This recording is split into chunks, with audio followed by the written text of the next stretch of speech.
ছুটির দিনে জমজমাট ডাকসু নির্বাচনের প্রচারণা বিভিন্ন হলের মসজিদে জুমা নামাজ আদায় শেষে ভোট চান প্রার্থীরা। ছাত্রদল মনোনীত ভিপি প্রার্থী গণসংযোগ করেন মোহসেন হলে।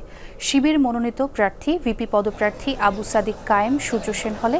এছাড়া বাকছিস মনোনীত ভিপি প্রার্থীও সূর্য সেন হলে গণসংযোগ করেন। বিভিন্ন হলে স্বতন্ত্র প্রার্থীরাও ভোট চান ভোটারদের কাছে। এর আগে সকালে মধুর ক্যান্টিনের সংবাদ সম্মেলনে বৈষম্যবিরোধী শিক্ষার্থী সংসদের জিএস প্রার্থী আবু বাকের মজুমদারকে সমর্থন জানিয়ে ভোটের মাঠ থেকে সরে দাঁড়ান সমন্বিত শিক্ষার্থী সংসদের জিএস প্রার্থী মাহিন সরকার।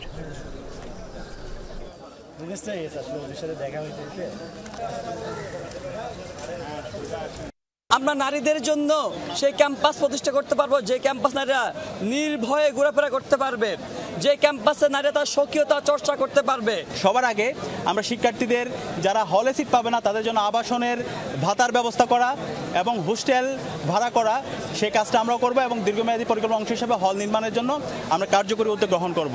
আবু বাকের মজুমদারকে আপনারা জিএস পদে নির্বাচিত করুন।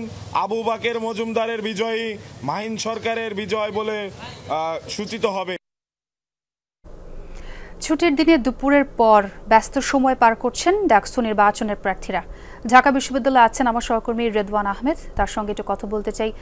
রেদওয়ান, চিফ রিটার্নিং কর্মকর্তা কি বললেন এবং প্রার্থীদের প্রচার কার্যক্রম কেমন দেখছেন, সার্বিক খবরাখবর জানাবেন আমাদের। নতুন ব্লেন্ডে আরো রিচ অ্যারোমায় সেলন ফ্যামিলি ব্লেন্ড টে।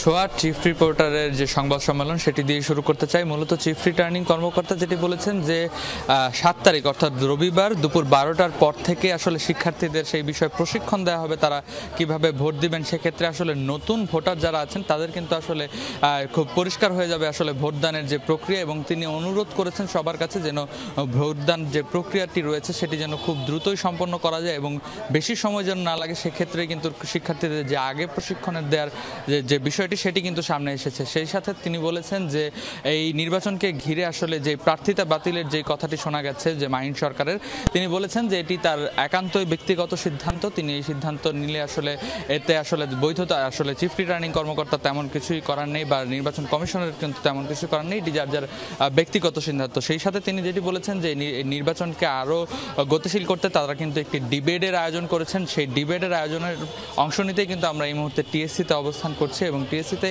আজকে যারা জিএস প্রার্থী রয়েছেন তারা কিন্তু এই ডিবেটে অংশ নেবেন এবং এতে করে আসলে শিক্ষার্থীদের মাঝে একটি সুস্পষ্ট বার্তা যাবে আসলে নির্বাচনী যে প্রচারণা সেটি আরও বেগ পাবে। এবং আজকের পর যে কালকে যে ডিবেটটি আয়োজন করা হয়েছে সেটি মূলত যারা ভিপি প্রার্থী রয়েছেন তাদের নিয়ে কালকের যে ডিবেটটি অনুষ্ঠিত হবে। মূলত এই দুটি ডিবেটেই কিন্তু তিনি সকলকে আমন্ত্রণ জানিয়েছেন শিক্ষার্থীদের সেখানে অংশগ্রহণ নিশ্চিত করতে কিন্তু প্রশাসনের পক্ষ থেকে যে সকল ধরনের প্রস্তুতি সেটিও কিন্তু নেওয়া হয়েছে।